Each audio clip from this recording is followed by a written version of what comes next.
Now it's time to bring in our final guest of the day, David Wright, president of Wright Financial Group, a retirement income store located in Toledo, Ohio.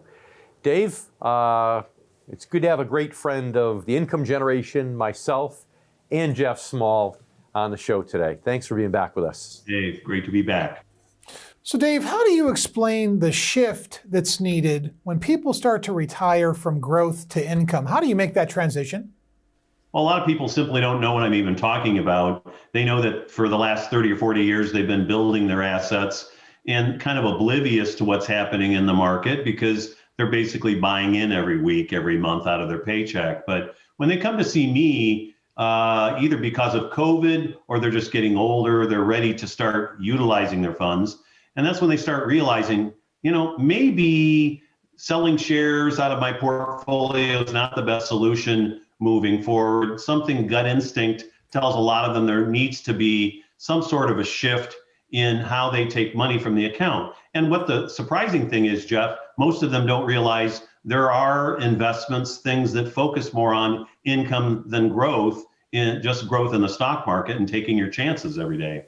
Yeah, so Dave, what do you do when somebody comes to you and they seem overly confident that they've saved enough money for retirement and they're not looking at income, they're just looking at it as a pile and it's enough?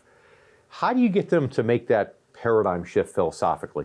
Very, very quickly and easily, because I used to be on the growth side of the equation. And I think that's why I became an income specialist, because it doesn't matter how much money you have unless you're, Warren Buffett. If you think enough money, it can quickly be eroded by, longevity risk, by inflation risk, and the fact that once you start drawing money from retirement, if you're not set up to just draw income from dividends and interest, and you're just using shares or engineering your income every month to take money out, you can shrink $1 million pretty darn quickly. I know a gal named Ellen. She came to my office I think in 2013, she was referred to me, and she hadn't done any of the planning in the past, but her husband had passed away. She took over the balance, and the advisor used this 4% rule to draw from her accounts, but it was all in the S&P 500. That million, using the 4% rule, invested in the S&P 500 index,